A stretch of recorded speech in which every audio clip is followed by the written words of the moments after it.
तो नमस्कार जयराम जी की मेरे महारथियों। बहुत दिनों बाद आप लोगों से मुलाकात हो रही है। उम्मीद करता हूँ मस्त हो गए तुम लोग, एकदम ज़बरदस्त हो गए। तो चलो शुरू करते हैं एक नया टॉपिक, क्योंकि हम पिछली क्लासेस में ट्रिग्नोमेट्री के अनुप्रयोग ख़त्म कर चुके हैं। ठीक है भाई, तो अगला टॉपिक हमारा जो रहेगा वो रहेगा वृत्तों से संबंधित क्षेत्रफल का। तो चलिए शुरू करते हैं आज की क्लास को। तो भाई सबसे पहले हम बात करते हैं कि वृत्तों से संबंधित क्षेत्रफल यानी कि ये है क्या। तो देखो, यानी वृत्ताकार जितनी भी आकृतियाँ होंगी, है ना, उनसे रिलेटेड जितनी भी हम संरचनाएं देखेंगे, उनसे घिरी हुई आकृतियों के बारे में हम बात करेंगे।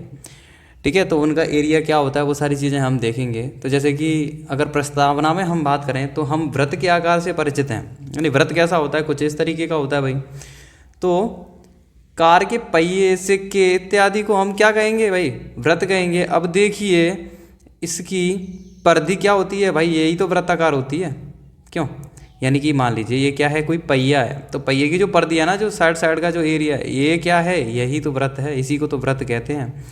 तो अगर देखा जाए तो इस तरीके की कई सारी चीज़ें होती हैं। एक गोला होता है, एक क्या होता है, गोला। गोला भी तो गोल होता है ना। ऐसे ही एक रिंग होती है, अंगूठी, वो भी तो गोल होती है।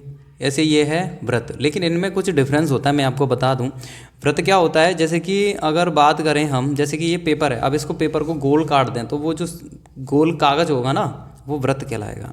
ठीक है भाई। अगर हम बात करें वो जो गोल कागज़ है उसमें से एक और गोला काट के निकाल लें तो जो बाउंड्री बाउंड्री सी हमारी बची रह जाएगी, है ना। कुछ इस तरीके से मैं आपको बता देता हूँ। देखिए जैसे कि मान लीजिए ये क्या है, ये मैंने कागज़ काट लिया भाई इतना गोल। अब इसमें से मैंने क्या किया, इसमें से और भी कागज़ काट लिया, यानी कि ये काट के फेंक दिया। तो ये जो रिंग टाइप का बस्ता है ना, ये जो रिंग टाइप का बस्ता है, इसे मेरे प्यारे साथियों इसे कहते हैं क्या, रिंग, जिसे वलय भी कहा जाता है। क्या कहा जाता है, जिसे वलय भी कहा जाता है, इसे हम वलय भी कह सकते हैं। ठीक है भाई। तो ये कुछ सिंपल चीज़ें होती हैं, है ना। तो ये वलय हो गई। अब अगर गोल हमने कागज़ काट लिया है तो इसे हम क्या कहेंगे, इसे हम वृत्त कहेंगे। क्या कहेंगे भाई, इसे हम वृत्त कहेंगे। और बात करें हम किसकी, गोले की। किसकी, गोले की।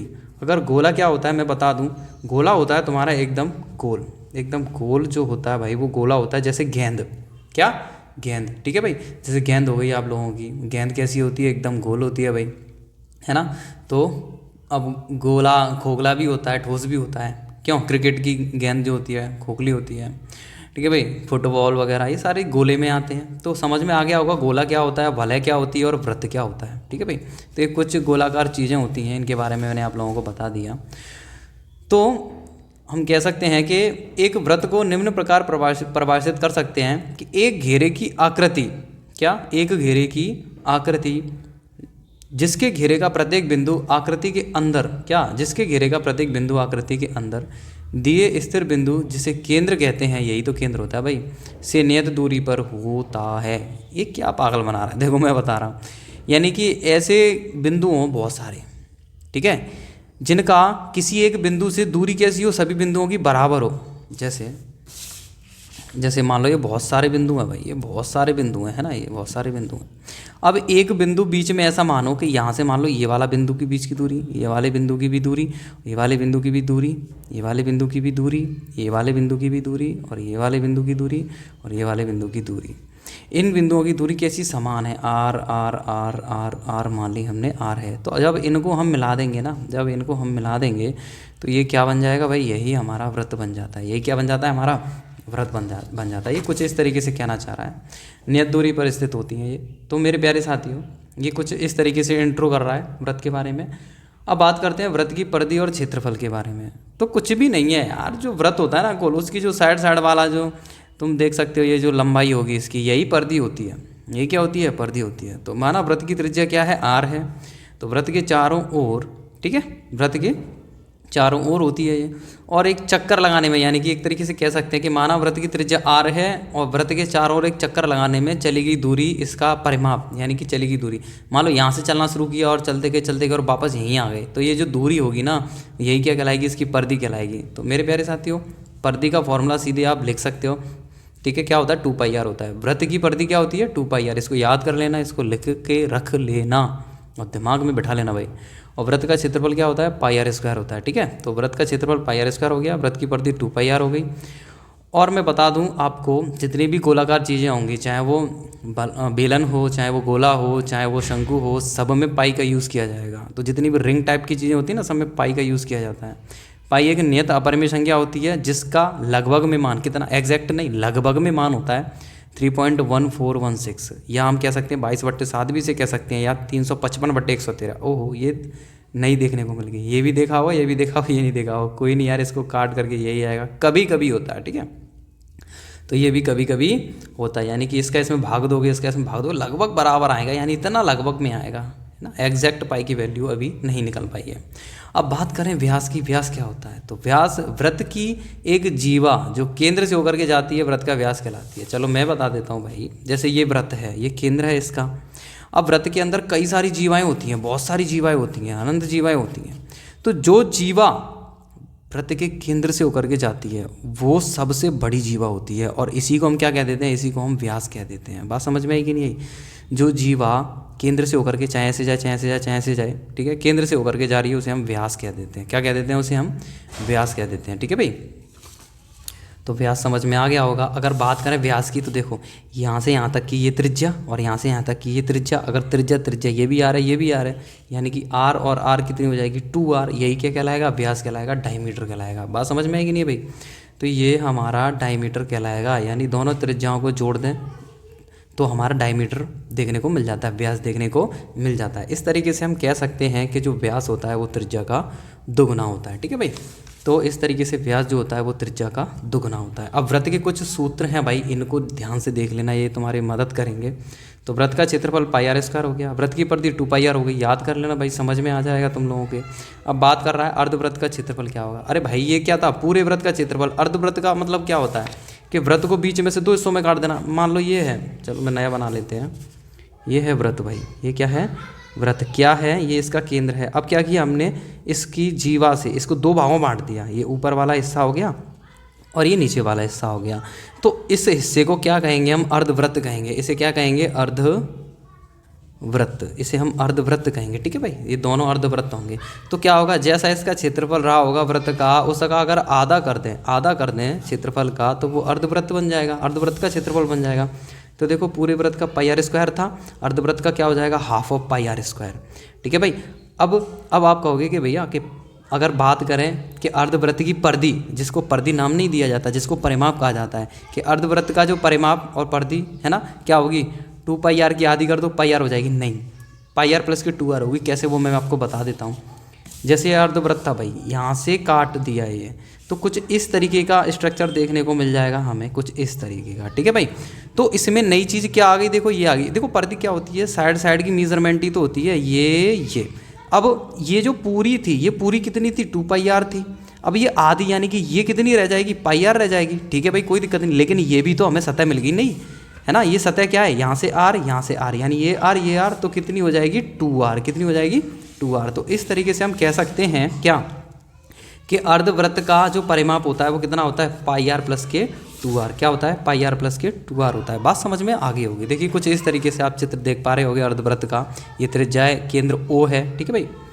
अब बात करते हैं एक वलय जिसका बाहरी त्रिज्या r और आंतरिक त्रिज्या r है। देखो ये वलय मैंने बताई थी आपको, है ना। तो ये इसका केंद्र रहा होगा संकेंद्रीय। इसे क्या कहते हैं? संकेंद्रीय वृत्त 2 बनाती है। जो वलय होती है वो 2 संकेंद्रीय वृत्त बनाती है। तो यहाँ से यहाँ तक की रेडियस हमने स्मॉल r ले ली, और यहाँ से यहाँ तक की हमने क्या ले ली? कैपिटल R ले ली। यानी कि ये बड़ा वाला वृत्त जो है बाहर वाला, ये कैपिटल R के साथ है, और ये छोटा वाला वृत्त जो है वो स्मॉल r के साथ है। तो कुछ इस तरीके से ये त्रिज्याएं आपको 2 देखने को मिल जाएंगी। तो ये क्या कह रहा है? इसका क्या कह रहा है? क्षेत्रफल निकालने की कह रहा है। तो मेरे प्यारे साथियों एक बात बताओ, वृत्त का क्षेत्रफल क्या होता है? πr²।